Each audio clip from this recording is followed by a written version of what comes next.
Assalamualaikum warahmatullahi wabarakatuh, pemirsa Kebumen TV dan pendengar Radio In FM dimanapun Anda berada. Berjumpa kembali dengan saya Tommy Pratama dalam program acara Selamat Sore Kebumen.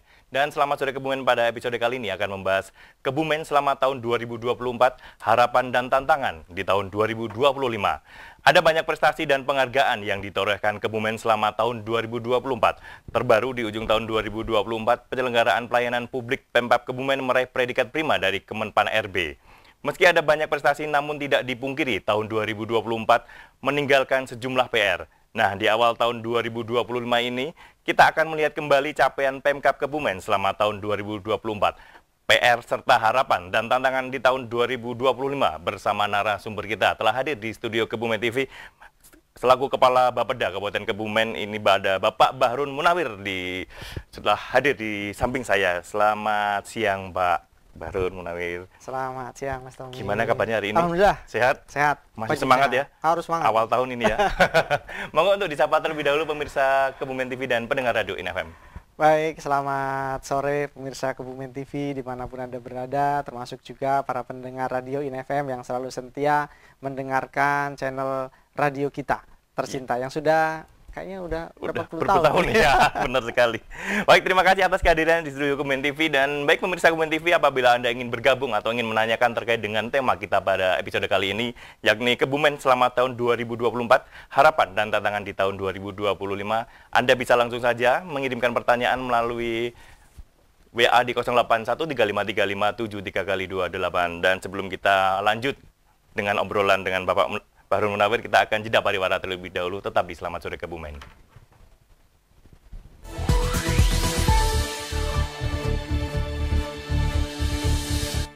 Bima Mobile kini hadir semakin baik. Dengan fitur yang semakin lengkap, bikin kegiatan transaksimu semakin aman dan nyaman. Bima Mobile. Unduh Bima Mobile sekarang juga.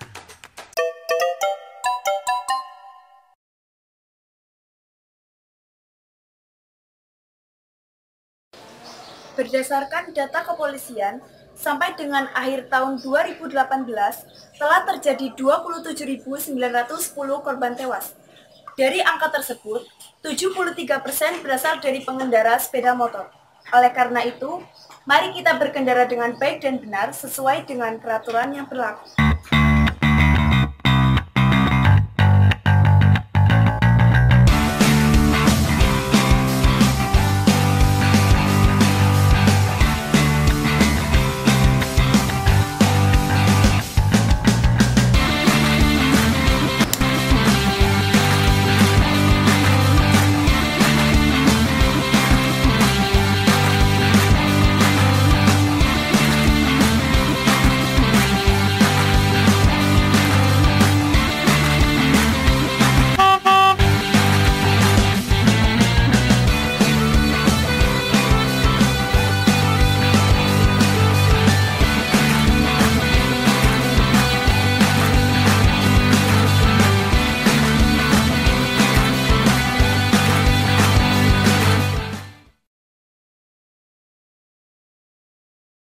Kebumen TV hadir dengan segudang program menarik yang siap menemani hari-harimu.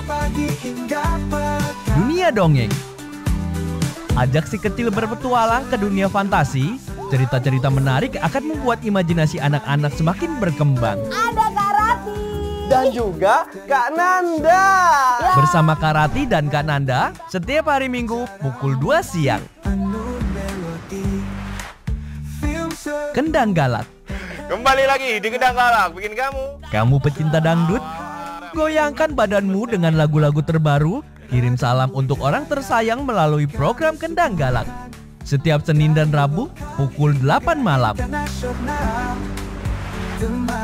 Pasar Reboan. Pasar Reboan maning. Monggo. Pasar Reboan akan memberikan informasi terkini mengenai harga-harga di pasar. Setiap hari Rabu pukul 4 sore. Selamat sore Kebumen. Dalam program acara Selamat Sore Kebumen. Dan dapatkan informasi terbaru mengenai program dan pembangunan pemerintah Kabupaten Kebumen setiap hari Senin hingga Jumat pukul 2 siang. Mimbar Islam. Tingkatkan pengetahuan agamamu dengan mendengarkan tausiah dari penyuluh agama Islam. Setiap hari Jumat pukul 4:30 sore. Berita Kebumen. Berita Kebumen edisi hari ini kembali hadir menjumpai Anda. Kami akan menyajikan berita terupdate, akurat, dan terpercaya seputar Kabupaten Kebumen. Setiap hari pukul 5 sore. Jangan lewatkan keseruannya hanya di Kebumen Televisi. Sekolah online, ini huruf apa? Zoom kan nih, nanti sekolah online dulu kita. Udah selesai sekolahnya. Dia boleh nggak? Aku nonton di sekolahnya. Boleh ikut Kak. Oke, kita tonton. Mau nonton apa yang semua umur? Zombie. Zombie.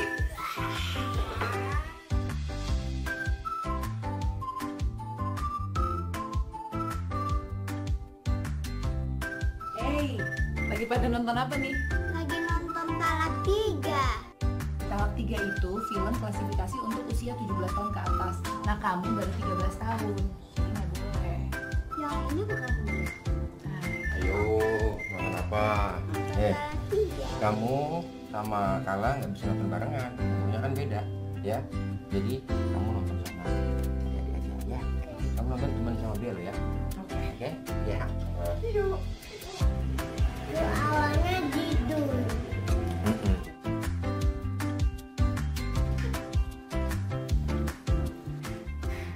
Nonton apa nak? Ini Abi film action. Action apa? Wah, ini 21 plus. Emang kamu udah 21? Belum kan? Cari film yang 17 sesuai sama umur kamu. Iya. Lembaga sensor film itu udah bikinin klasifikasi tontonan sesuai dengan usia. Nah, kita tinggal ikutin aja rekomendasinya. Kayak kamu nih, Bum. Kamu kan 17 tahun. Cari yang 17 plus aja. Ya. Nah, tuh. Oke.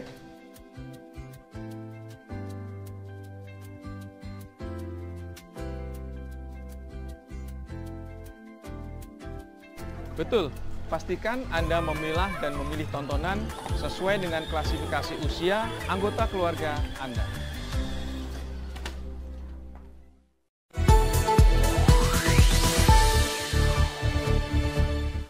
Terima kasih Anda masih di Selamat Sore Kebumen dan masih ditemani oleh saya Tommy Pratama dan juga ada Bapak Bahrun Munawir selaku Kepala Bapeda Kabupaten Kebumen. Dan di sore hari ini kita membahas tema Kebumen selama tahun 2024, harapan dan tantangan di tahun 2025.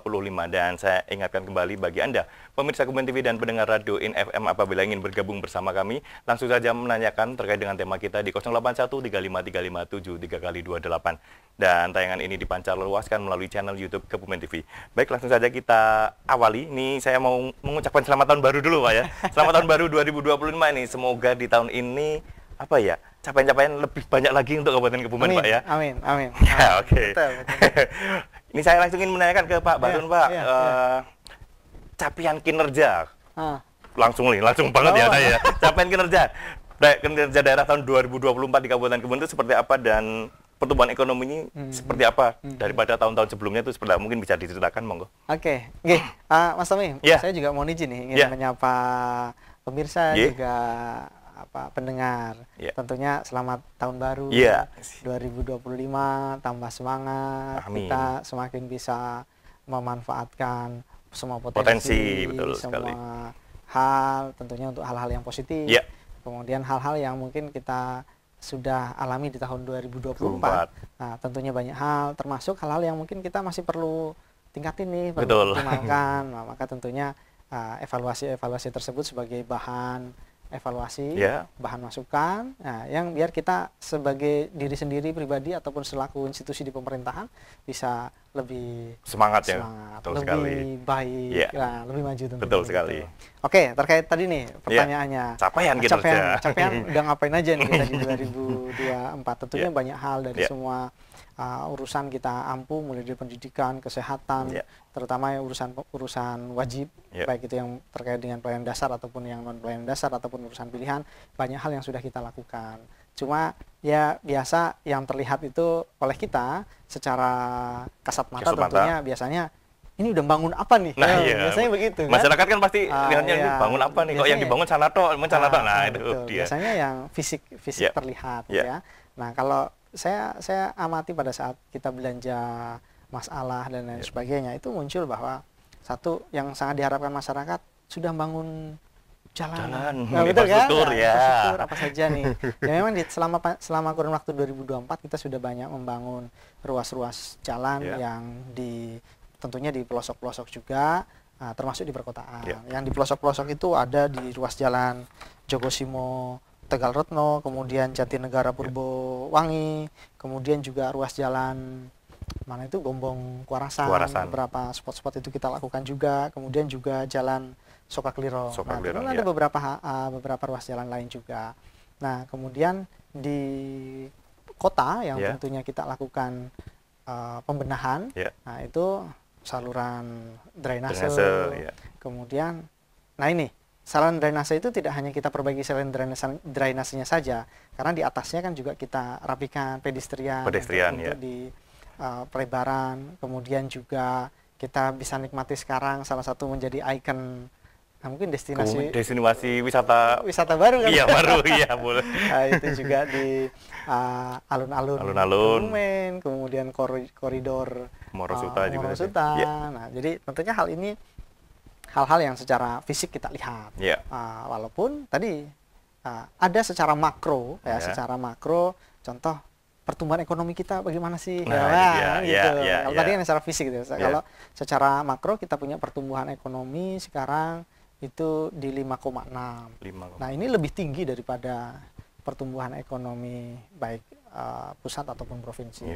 Nah, kemudian angka ini sebenarnya kita mampu mempertahankan alhamdulillah itu di kisaran yaitu di 5 sampai 6. Itu sudah luar biasa karena di pusat ataupun di provinsi itu di kisaran 4 dan 3. Nah, maka tentunya ini sekali lagi atas berkat dukungan semua pihak, karena pertumbuhan ekonomi itu dilihat dari dilihat dari kontribusi aktivitas ekonomi dari semua lapangan usaha, mulai dari pertanian, ada industri, ada jasa pun macam-macam gitu ya. Nah, kemudian juga tentunya hal ini dihitung betul, kemudian kita bandingkan capaian tahun ini dengan tahun sebelumnya, ketemulah itu kita punya pertumbuhan di 5,6. Tentunya kita patut berbangga karena ini 5,6 itu kita punya tingkat pertumbuhan itu ini terbaik ketiga se-Jawa Tengah. Terbaik ketiga se-Jawa Tengah. Dari sisi pertumbuhan. Masih ada PR dari sisi kontribusinya. Karena ini kan berbeda antara pertumbuhan dengan kontribusinya. Kontribusi kita masih relatif di menengah ke bawah yang tentunya kita perlu support lagi. Nah, kemudian angka inflasi pun kita relatif jaga di kisaran 1,6 sampai dengan 2. Ini kan hal yang positif juga karena kita bisa menjaga harga-harga tidak terlalu mahal. Nah, dari sisi apa kemudian kita bisa menjaga hal itu? Tentunya salah satunya adalah gerakan, kemarin kita punya gerakan pangan murah GPM di mana kita kerjasama juga dengan BUMD Aneka Usaha. Kita beras yang harusnya di pasaran harganya umpamanya 16.000. Nah, kita bisa subsidi jual 14.000. Akhirnya masyarakat untuk membeli barang-barang kebutuhan hari-harinya itu relatif terjangkau. Nah, ketika relatif terjangkau ya alhamdulillah lah secara umum maka kita bisa jaga kondisi makroekonomi kita. Nah, dan masyarakat juga terpenuhi ya kebutuhan pokoknya ya Pak. Betul. Tadi juga Pak Bahrun menyampaikan dari banyak sisi dan banyak aspek elemen dari pertanian, industri, jasa juga ya Pak ya. Ini saya ingin menanyakan terkait dengan tadi inflasi ya Pak ya. Inflasi di 2024 dan perbandingan di tahun sebelumnya. Untuk pendidikan itu seperti apa Pak untuk pendidikan dari bidang pendidikan itu sendiri? Saya boleh nggak ngupas satu-satu nih? Nanti pendidikan, kemiskinan, kemudian kesehatan juga ya. Perlu dibahas ya. Boleh ya. Dari pendidikan kita bisa lihat secara makro dulu ya. Secara makro itu kan salah satu komponennya dalam IPM, Indeks Pembangunan Manusia, itu ada yang namanya rata-rata lama sekolah. Ada juga yang namanya usia harapan hidup. Itu kesehatan. Kemudian yang ketiga ada harapan lama sekolah. Kalau kita lihat, kita punya rata-rata lama sekolah itu sekarang di angka 7,8. 7,8 ya. Artinya apa? Berarti rata-rata pendidikan penduduk di Kebumen secara keseluruhan itu kalau di rata-rata mereka itu kelas 1 atau kelas 2 SMP. Ya kan 7 tahun, berarti SD 6 tahun. SMP 2 tahun doang. Saja kan ya, 7,8 kan? 7,8 ya, betul. Berarti sampai gelandang kelas 2 ya. Satu hampir kelas 2. Iya, satu hampir kelas 2. Nah, itu rata-rata lama sekolah. Kenapa angkanya segitu? Karena dihitung semua. Termasuk simbah-simbah kita itu dihitung semua. Karena bicara rata-rata lama sekolah. Lama sekolah, ya. Kemudian yang kedua, tadi saya cerita harapan lama sekolah. Harapan lama sekolah. Nah, itu ada bedanya. Kalau harapan lama sekolah itu adalah, jadi orang di Kebumen, penduduk di Kebumen, itu punya potensi studinya sampai jenjang apa sih? Ya. Nah, kan beda ya. Kalau tadi rata-rata, nah, kalau ini harapan lama sekolah. Betul. Nah, kita alhamdulillah itu sudah di angka 13, sekian. Nah, 13 itu kan berarti SD 6 tahun, SMP 3 tahun, terlewati semua ya. Berarti kan SMA 3 tahun, berarti kan 6 tambah 3 tambah 3 berarti 12 tambah 1. Nah, berarti ya D1 hampir D2. Nah, berarti hampir bisa kita katakan ketika ada anak lahir di Kebumen, dia berpotensi jelas lulus SMA semua kan gitu. Pasti ya, dipastikan itu ya. Nah, ini saya cerita harapan ya, potensi itu, dan dia bisa sampai di jenjang diploma. Nah, harapan kita dengan kemudahan akses, kemudian tersedianya juga alhamdulillah di Kabupaten Kebumen ini sudah banyak perguruan tinggi. Nah, sarprasnya terpenuhi ya, Pak ya. Sarprasnya terpenuhi, aksesibilitasnya mudah. Kita berharap bahwa ke depan sumber daya manusia yang ada di Kebumen semakin bisa ditingkatkan. Betul, dengan potensi-potensi yang ada ya. Betul. Itu saya pikir itu di pendidikan itu hal yang positif, dan kita berharap ke depan semakin maju terus. Amin. Anak cucu kita ya Pak nanti. Alhamdulillah salah satunya juga di pendidikan kita kemarin tidak hanya yang yang menjadi urusan wajib di kita itu tentunya adalah sampai dengan SMP ya, SD SMP. Kemudian untuk SMA itu adalah di provinsi, kemudian untuk perguruan tinggi itu di pemerintah pusat. Tetapi kabupaten kota kita juga boleh ikut berpartisipasi di dalam mensupport, mendukung pendidikan tinggi khususnya di Kabupaten Kebumen. Salah satunya adalah, nah kemarin kan kita sudah kerjasama dengan UNS yang akan segera membuka. Sudah buka. Ditambah lagi. Ya sudah buka. Dulu hanya PGSD ya. Nah ini sekarang kan ada 3 jurusan yang baru yang dibuka. Kemudian yang berikutnya kita juga kerjasama dengan STAN. Kemudian juga dengan Universitas Pertamina. Nah, harapan kita anak-anak didik anak-anak kita yang memiliki potensi yang tidak kalah tentunya dengan daerah lain itu bisa memiliki kesempatan seluas-luasnya untuk mengenyam pendidikan yang lebih tinggi. Dengan bantuan yang sama juga ya. Berarti dari segi pendidikan ini ada harapan yang khusus ya. Insya Allah. Semoga langsung bisa lah ya. Untuk jenjang diploma itu pasti terpenuhi ya Pak ya. Oke, baik. Itu tadi dari pendidikan. Nah, kemudian ini saya akan berlanjut ke kesehatan dan juga masalah stunting. Mungkin karena ini emang banyak sekali ya pembahasannya ya. Sebetulnya emang banyak ini. Mungkin untuk pendidikan dan kesehatan dan juga stunting mungkin bisa dijelaskan, Pak. Ya, kesehatan indikator makronya salah satunya berapa sih usia harapan hidupnya gitu. Jadi kalau ada orang tadi bayi lahir, kelahiran, kira-kira umurnya sampai berapa tahun? Harapan hidupnya ya. Usia harapan hidup. Nah, itu kita di angka 73 tahun. 73 tahun ya. Nah, berarti rata-rata lah ya itu ya. Alhamdulillah lah ya. 73 tahun. Sebenarnya itu memperlihatkan indeks derajat kesehatan. Karena semakin bagus tata kelola kesehatan, pelayanan kesehatan dan lain sebagainya, maka usia harapan hidupnya juga semakin bertambah. Termasuk salah satunya juga tempatnya nyaman, kemudian keluarganya bahagia, huniannya juga ya, termasuk huniannya. Nah, dan lingkungannya semuanya. Semuanya aspeknya harus masuk ya. Ya, ketika itu oke semua, ya maka ini semakin bertambah dia punya usia harapan hidup. Dan alhamdulillah memang setiap tahun usia harapan hidup kita senantiasa bertambah. Nah, itu secara makro. Nah, kemudian di sisi lain di bidang kesehatan juga alhamdulillah ini tentunya support semua pihak. Yang pertama tentunya dari pemerintah, dalam ini eksekutif ataupun legislatif, karena dari DPRD juga full support juga. Betul sekali. Kesehatan ini salah satunya adalah UHC. UHC Universal Health Coverage. Nah, ini adalah alhamdulillah kita capaiannya sudah di angka 98 yang artinya apa, bahwa seluruh penduduk di Kebumen ini sudah tercover layanan untuk BPJS-nya ya, layanan kesehatannya. Nah, dengan kepesertaan aktif kita sudah di atas 75%. Nah, ini alhamdulillah begitu kita sudah UHC, maka ya kita tidak perlu khawatir lagi ketika dulu kan biasanya ketika sakit kemudian mau urus dia butuh waktu sekitar 14 hari ya, itu dia. Padahal dia 3 hari sudah keluar gitu kan. Nah, tidak dengan ini alhamdulillah proses itu bisa dilakukan perbaikan, bisa percepatan dengan UHC tersebut. Nah, mungkin itu di bidang pendidikan secara umum.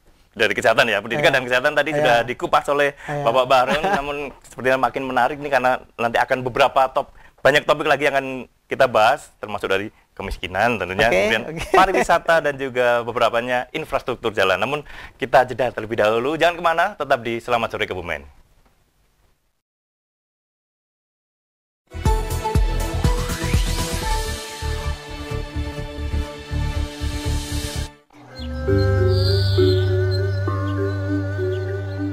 Bismillahirrahmanirrahim. Muga-muga dina kiye awake sehat, waras bedigas, dagangane laris.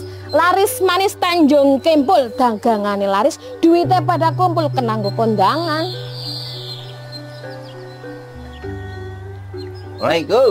Waalaikumsalam Kang Karto, priben? Arep tuku rokok apa sing enak sing murah? Ya nak, iki kan jeluk apa? Kretek. Oh, kretek bae, ya.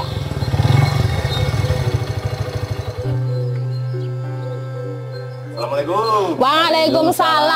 Gimana kabarnya yuk Kang? Alhamdulillah pikir lemu-lemu. Mau nambah rokok baru nggak? Deleng kayak ngapa rokoknya? Saya punya rokok baru, enak dan murah. Nah ini contohnya nih, mau coba nggak? Cet. Deleng desit ki rokok bener apa ora? Rokok polosan kayak gini kita cukuin orang nana, hologramnya orang nana. Ki jenenge rokok ilegal. Hukumannya gede loh, kena kedol. Ki bisa 5 tahun penjara, kata sudah anak bocok. Dendanya lorok sampai 10 kali lipat dari nilai cukai yang harus dibayarkan. Moh nyong ora ngedol rokok kayak iki, sorry temen ngadeni temen ki rokok ilegal. Rokok ilegal kuwe ngerugikan negara, lebih berbahaya karena orang teruji kandungannya. Nah, nek rokok legal sing anak cukene kuwe berkontribusi membangun bangsa melalui hasil cukai, bisa membangun dalan, bangun sarana kesehatan, bayar BPJS, lan bantuan dana sosial liyane. Ya udah yuk, aku pamit ya. Monggo Pak.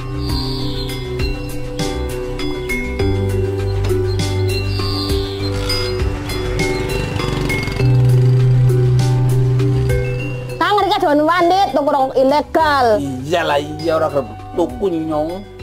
Ngapa Pak kok dibergol? Kiye gara-gara rokok ilegal, penjara kiye. Ngandel apa ora kae? Gara-gara rokok ilegal, penjara. Iyalah iya nyong harus tuku.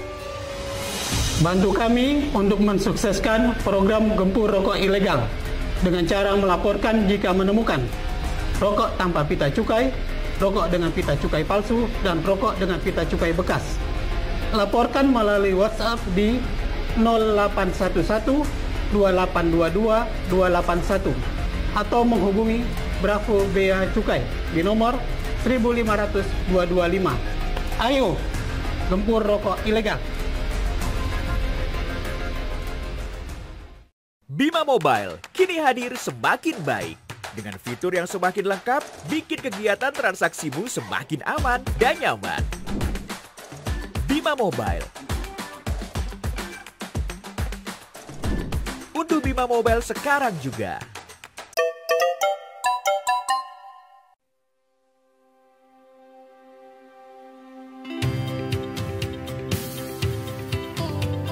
Masyarakat Jawa tidak bisa dipisahkan dengan kain batik.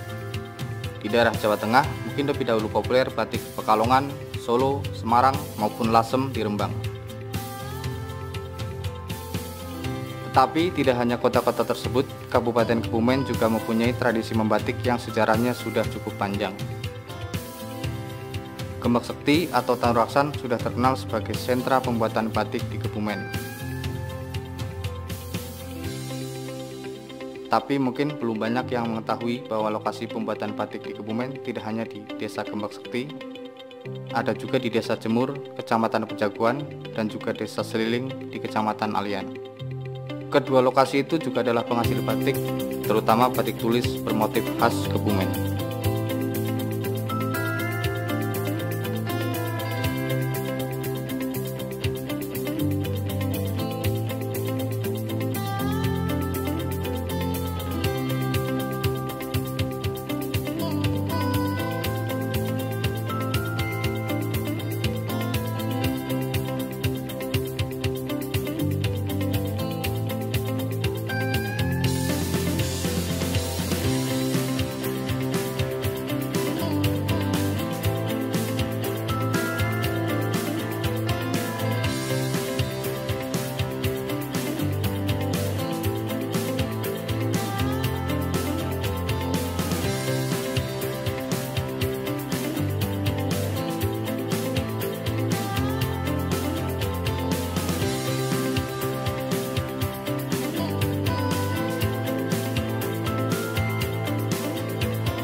Terima kasih Anda masih di Selamat Sore Kebumen dan masih ditemani oleh saya Tommy Pratama dan juga di samping saya ada Bapak Bahrul Munawir selaku Kepala Bapeda Kabupaten Kebumen. Dan di sore hari ini kita membahas tema Kebumen selama tahun 2024, harapan dan tantangan di tahun 2025.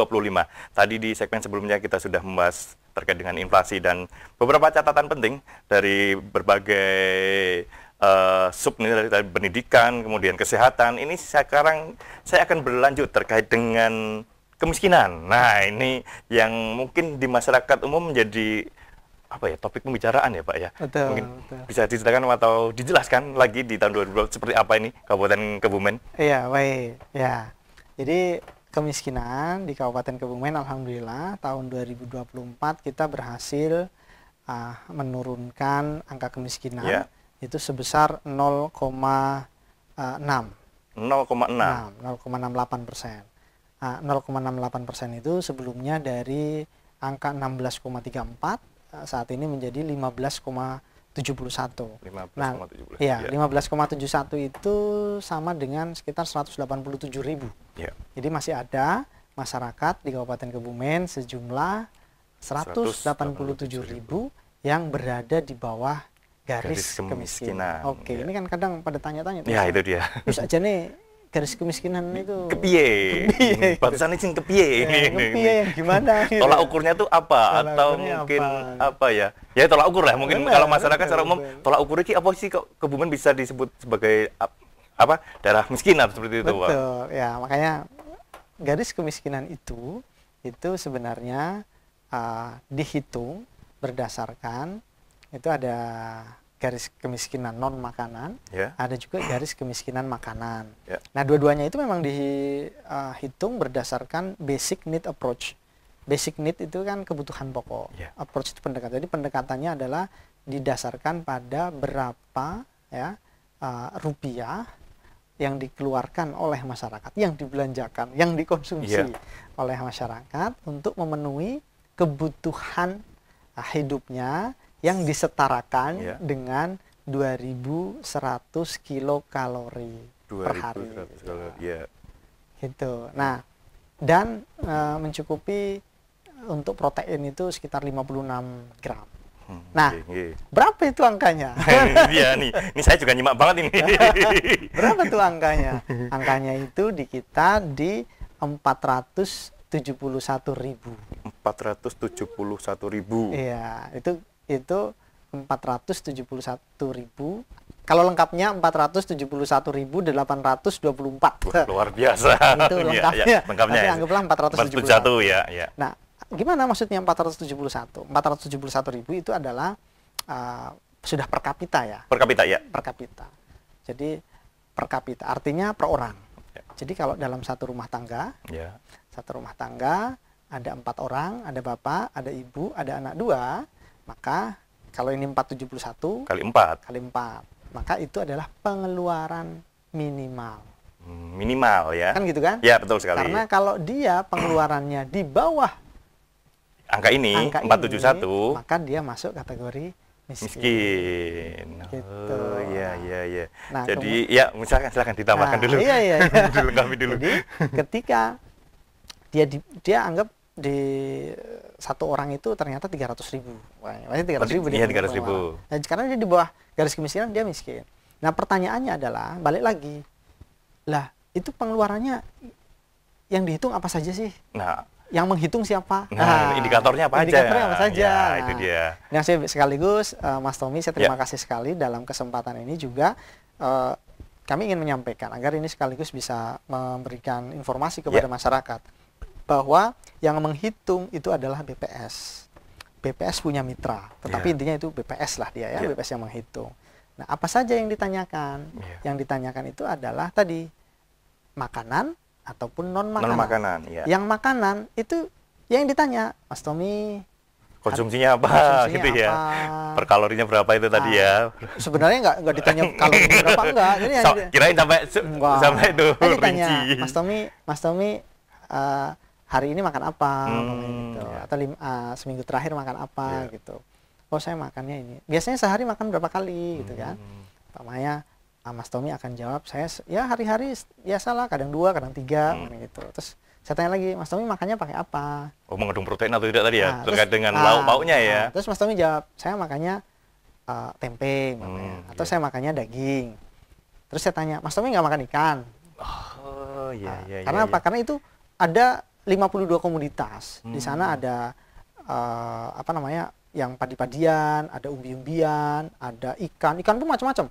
Jadi di situ banyak susupnya lagi. Iya, karena ikan itu ada ikan yang segar, ada ikan yang diawetkan, gitu kan? Frozen mungkin dia. Iya, betul. Ya. Nah, itu kan dia punya kandungannya berbeda kan? Nah, dengan ikan segar. Betul. Terus seperti halnya daging, telur, susu, itu juga berpengaruh. Nah, maka ketika masyarakat kita, dia kadang Mas Tommy, bisa jadi saking tawaduknya ya. Apa ya? Tawaduk itu apa ya? Merendah gitu ya. Atau tidak ingin terlihat kok sombong banget tuh makan. Makanya kok daging terus misal atau ikan. Ikan aja gitu ya. Yeah. Kemudian jawab, "Oh, saya konsumsi daging yuk paling naik bodoh." Mana gitu umpamanya ya. Bodoh besar ya. Saya konsumsi daging paling kalau lebaran, kurban. Ya berarti di situ akan tercatat berarti hanya 1 kali kan gitu kira-kira. Iya. Betul nggak? Iya. Kan yang nanya kan dari itu ya. BPS. Nah, dan kalau saya boleh matur, kita minta dengan kawan-kawan kita di BPS kan, Pak, saya juga minta coba dong kita punya pola pengeluaran, pola konsumsi masyarakat Kebumen gimana sih yang masuk kategori baik yang miskin ataupun yang dia mungkin sudah di atas gitu ya. Ternyata ada pola konsumsi masyarakat yang menarik. Jadi contoh daging itu hampir orang yang ini saya cerita itu orang yang ditanya ya. Oh, iya. Orang yang ditanya karena nggak semua orang ditanya. Mas Tommy kan ditanya nggak? Enggak. Nah, ini versi orang yang ditanya. Orang yang ditanya itu di data tersebut orang yang miskin itu tidak pernah makan daging. Nah, kemudian orang yang miskin versi itu tidak pernah dia minum susu. Kemudian orang ini yang ditanya itu tidak pernah makan ikan-ikanan itu sangat jarang sekali. Sama sekali ya. Iya. Nah, yang menarik mereka itu lebih banyak konsumsinya itu adalah membeli nasi rames atau nasi sayur yang sudah jadi. Nah, saya mencoba mencoba memahami lagi. Apakah karena memang kalau masak sendiri dengan beli mateng gitu lebih murah mateng ya, karena belinya mateng. Ini kan versi orang yang ditanya. Nah, orang ditanya. Jadi jawabannya begitu, sangat minim sekali. Bahkan yang tadi saya cerita nggak ada.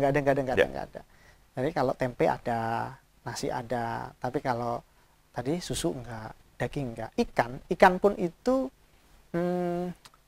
yang ikan, umpamanya ikan tongkol, ikan nila, ikan lele itu enggak ada. Adanya itu hanya punten, itu yang di kategori berikutnya itu ada ikan yang kayak saya lupa, hanya ada di ayah lah, dibilang istilahnya apa tuh. Apa Mas?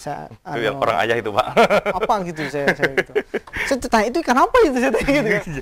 Itu pun yang jawab itu adalah yang makan ikan ya. Itu hanya responden yang berasal di sekitar ayah yang makan ikan. Artinya apa? Ini kan bisa dibayangkan itu. Bisa dibayangkan itu. Nah, kalau yang dihitung dari jawabannya seperti itu. Ya rata-rata enggak. Oke ya. Iya, oke, saya nangkap. Terus yang berikutnya, dilihat lagi di rumahnya. Umpamanya ada jam dinding. Iya. Gitu kan? Iya. Ditanya itu tumbas kapan, Pak?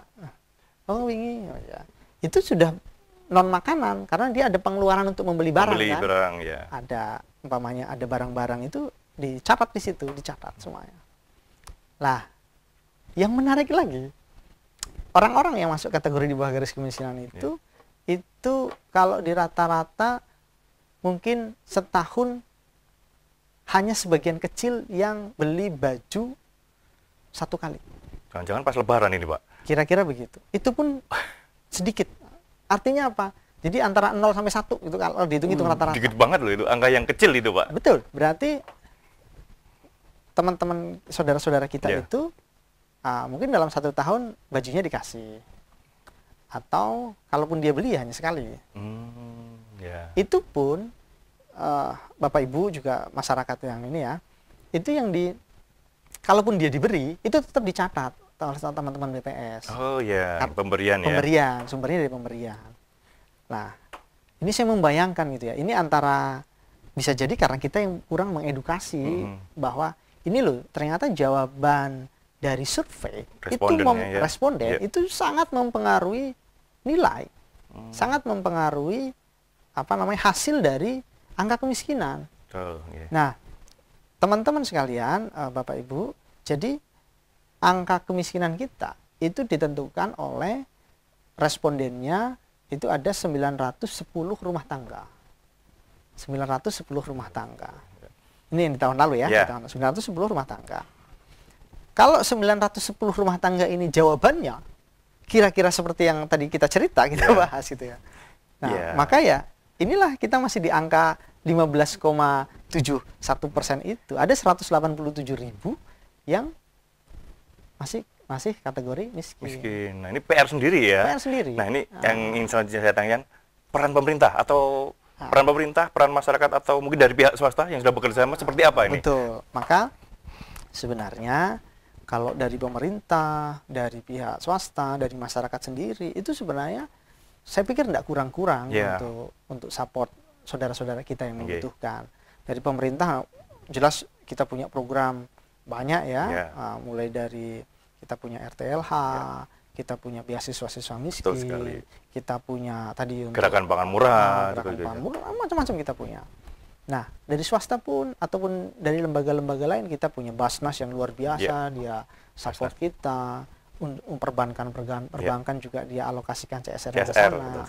Nah, jadi kita pikir selain alokasi support dari semua pihak itu, kita yang mungkin harus mulai digencarkan. Makanya saya terima kasih nih. Makanya ini mungkin ini awal awal untuk kita mulai mengedukasi. Betul sekali. Mungkin nanti saya boleh usul juga nih Mas Tommy. Gimana nih? Sama teman-teman di sini nih di Kebumen TV. Oke, siap. Kita bikin kayak tadi kan ada iklan batik.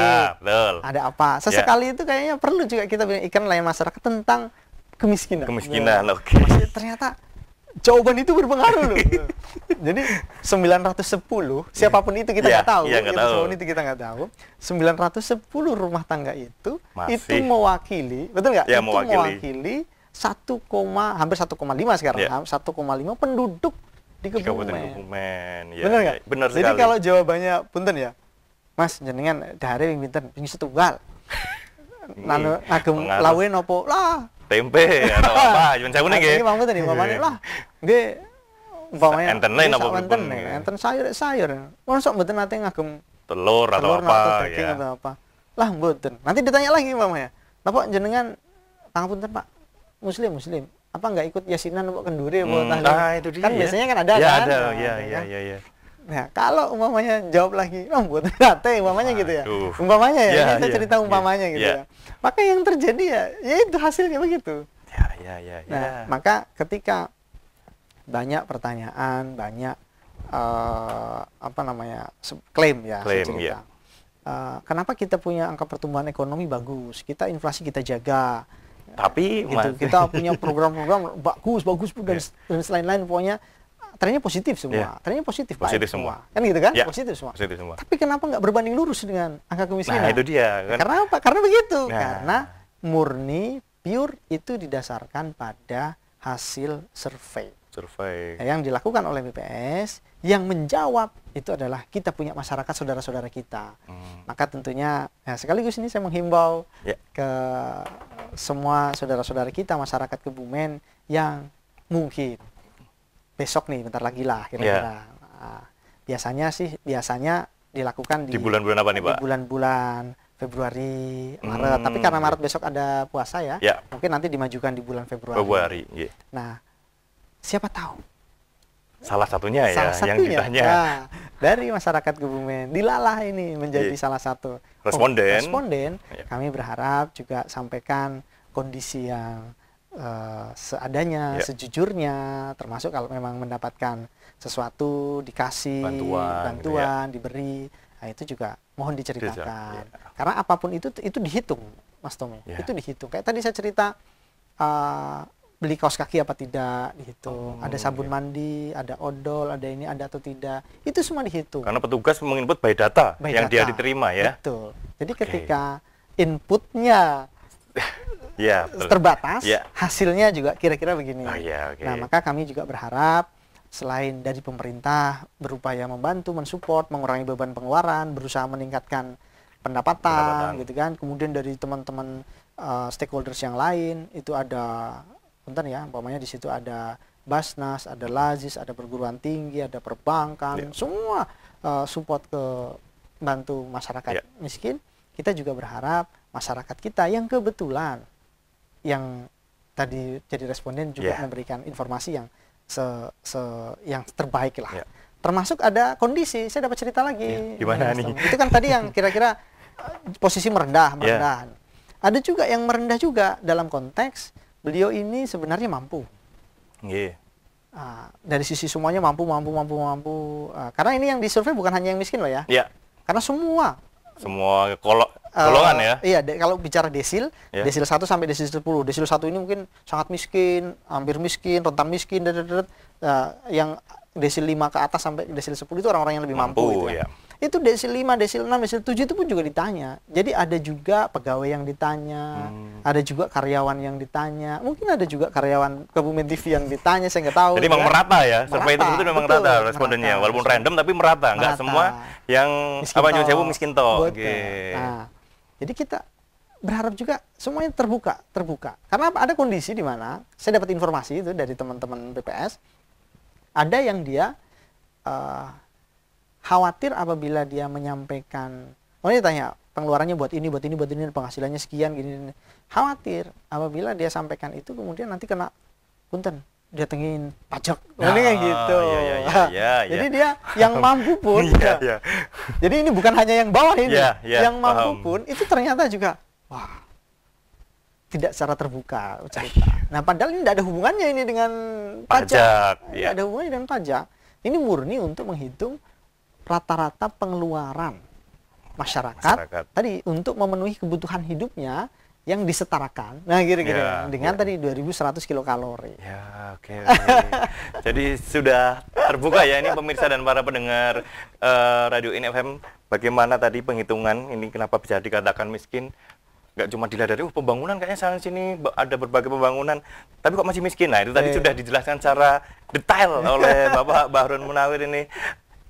Bagaimana tadi penghitungan rakyat miskin itu seperti apa? Baik, jangan kemana-mana, kita akan kembali setelah jeda pariwara berikut ini. Tetap di Selamat Sore Kebumen.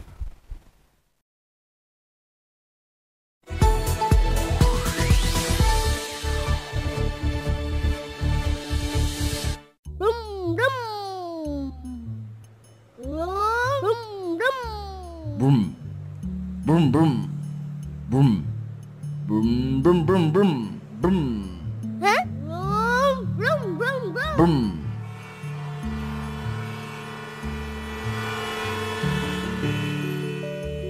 Boom, boom, boom, boom, boom. Hah?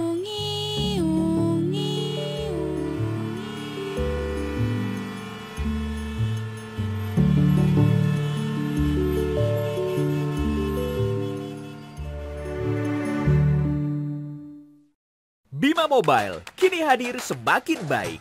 Dengan fitur yang semakin lengkap, bikin kegiatan transaksimu semakin aman dan nyaman. Bima Mobile. Unduh Bima Mobile sekarang juga.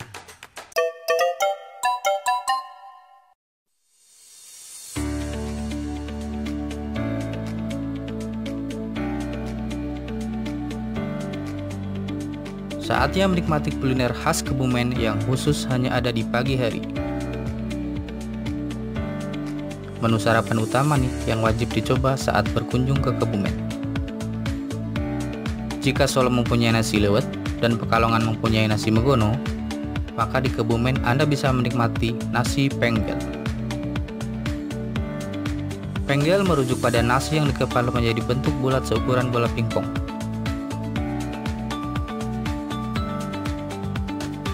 Nasi penggel dihidangkan di takir atau pincuk daun pisang, kemudian disiram sayur bersantan berisi nangka muda yang dicampur daun singkong, tahu, dan tempe.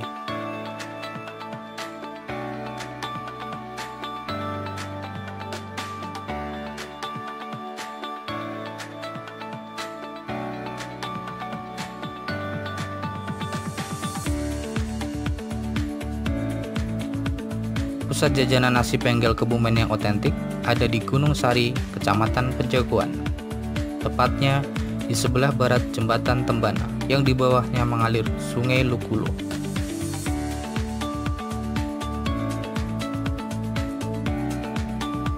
Tapi kini, warung nasi penggel telah menyebar hingga alun-alun Kebumen, Kecamatan Karanganyar, hingga Kecamatan Gombong.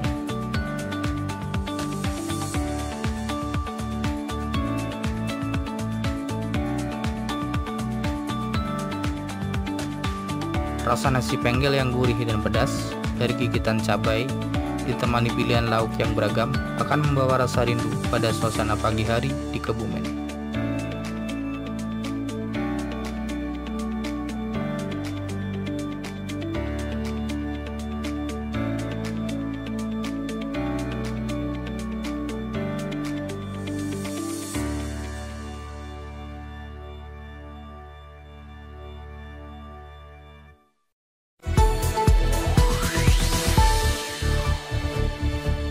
Terima kasih Anda masih di Selamat Sore Kebumen dan masih ditemani oleh saya, Tommy Pratama, dan ditemani oleh Bapak Bahrun Munawir selaku Kepala Bapeda Kabupaten Kebumen.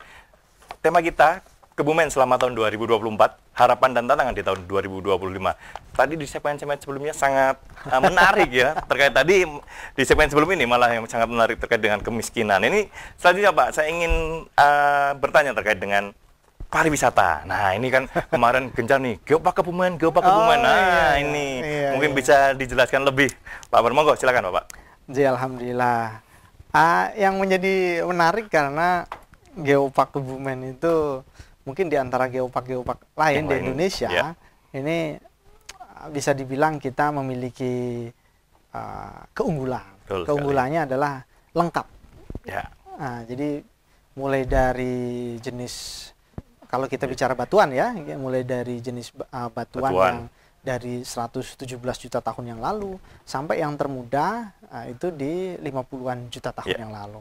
Jadi dari utara, dari utara. Itu yang 117 juta tahun lalu di Watu Kelir sana, terus terus Kapur, Kars gitu sampai ada di Menganti, ada di Karangbolong gitu ya. Sana itu yang sekitar 50 juta tahun yang lalu. Jadi kalau kita boleh bilang laboratorium geologi, itu memang laboratorium alamnya ada di Kebumen. Nah, itu yang menjadi menarik gitu ya. Makanya wow sekali gitu ya. Dan alhamdulillah ini sebenarnya perjuangan geopark itu kan sudah mungkin dulu diperjuangkan bukan dengan nama geopark ya. Mungkin dulu era-era tahun 90, tahun 2000, mungkin orang ada yang bicara tentang gua-gua, bicara tentang susur gua, ada tentang ini potensi alam, potensi lautan dan lain sebagainya. Pokoknya kita tidak bicara itu. Ya belum geopark lah ya.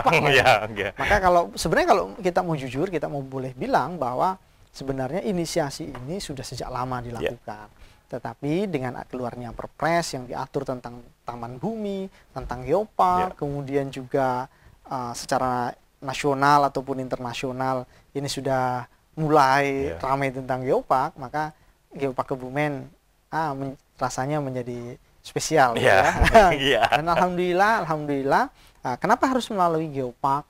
Tadi kita bicara tentang pariwisata. Karena harapan kita di sana juga bisa mulai pengembangan ekoturism, geoturism. Jadi karena geopark itu memadukan antara yang pertama geosite, geodiversity ya, dengan biosite, biodiversitas, keanekaragaman flora fauna. Yang ketiga itu adalah tentang cultural site atau keanekaragaman budaya. Nah, jadi bicara geopark itu not only about rocks ya. Jadi bukan hanya bicara tentang batu, tetapi kita bagaimana bicara tentang peradaban manusia yang pernah tinggal di Kebumen. Kan gitu. Sampai ditemukan ada di Menganti di sekitar Menganti sana itu ada gua, di dalamnya ditemukan fosil sisa-sisa tulang ikan, ada apa. Yang menariknya itu sudah dijadikan satu kayak dimasukin kayak keranjang, kayak tempat gitu ya. Nah, saya membayangkan berarti leluhur kita ya berarti ya. Sudah orang yang ada di leluhur kita pastinya. Kan? Leluhur kita itu berarti mereka sudah sadar tentang lingkungan. Mereka sudah sadar tentang kebersihan. Sampah, benar nggak? Jadi ini di goa yang hanya, kan begitu goa. Nah, tapi dia ngumpulin tuh sisa-sisa makanannya menjadi satu. Berarti kan, wow. Jadi yang orang bicara tentang pengelolaan sampah, orang bicara tentang lingkungan, ternyata sudah dari dulu kala sudah dicontohkan oleh mbah-mbah kita, leluhur kita. Nah, maka alhamdulillah dengan perpaduan yang ciamik ini ada 42 geosite, kemudian ada 8 biosite, kemudian ada 24 cultural site. Nah, ini kita betul-betul alhamdulillah kemarin pada saat sidang di UNESCO, rekomendasi dari asesor ada 2, kemarin dari Jerman juga dari China. Tiongkok itu memberikan rekomendasinya bisa accepted ya, bisa diterima. Nah, insya Allah tahun ini 2025 semoga dimudahkan, dilancarkan, kita bisa ngambil sertifikat UGGP. Amin. Mohon doanya dari semua masyarakat Kebumen. Tapi sebenarnya itu bukan lagi sebagai sebuah akhir ya. Permulaan malah ini menjadi awal. Bagaimana tadi Mas Tommy cerita. Jadi bagaimana geopark betul-betul bisa menjadi lokomotif ya, terutama di bidang mungkin di pariwisata, bisa juga di sektor lain, di pariwisata, di kebudayaan, dan sebagainya. Ini untuk sekali lagi bukan hanya bicara batu, bukan hanya bicara budaya, bukan hanya bicara tentang flora fauna, tetapi kita bicara bagaimana pemberdayaan masyarakat. Bagaimana endingnya ini ada added value, nilai tambah ekonomi. Betul nggak? Bagaimana ini bisa bermanfaat untuk tadi meningkatkan kesejahteraan masyarakat. Jadi geopark semoga bisa hadir untuk tadi yang kita bahas di segmen sebelumnya. Geopark bisa hadir menjawab permasalahan kemiskinan. Betul sekali. Amin. Geopark bisa hadir untuk menjawab dari segala permasalahan. Baik, ini sepertinya kita sudah kayaknya kurang waktunya ya. Karena kita sudah terbatas oleh waktu, mungkin ada closing statement dari Pak Bahrun. Monggo, silahkan. Oke, baik Mas Tommy, Iya. kemudian juga masyarakat, pemirsa Kebumen TV dan pendengar Radio INFM dimanapun Anda berada. Sekali lagi selamat tahun baru 2025. Mari kita isi dengan hal-hal yang positif. Mohon doanya, mohon supportnya, dukungannya agar Kebumen bisa betul-betul memberikan yang terbaik untuk masyarakat Kebumen. Dalam bentuk apa? Satu, tentunya program-program pemerintah untuk memberikan pelayanan publik yang terbaik kepada masyarakat. Kemudian juga yang tadi kita bahas, bagaimana kita berupaya untuk meningkatkan kesejahteraan masyarakat. Tentunya melalui banyak hal, salah satunya bismillah, ikhtiar kita adalah melalui Geopark Kebumen. Iya. Baik, terima kasih sekali atas kehadirannya di studio Kebumen TV, Bapak Bahrul Munawir. Tadi sudah membuka kita terkait dengan apa saja tadi informasi dan lain sebagainya. Baik, pemirsa Kebumen TV, akhir kata saya Tommy Pratama dan kerabat kerja bertugas mengucapkan terima kasih dan wassalamualaikum warahmatullahi wabarakatuh. Waalaikumsalam warahmatullahi wabarakatuh.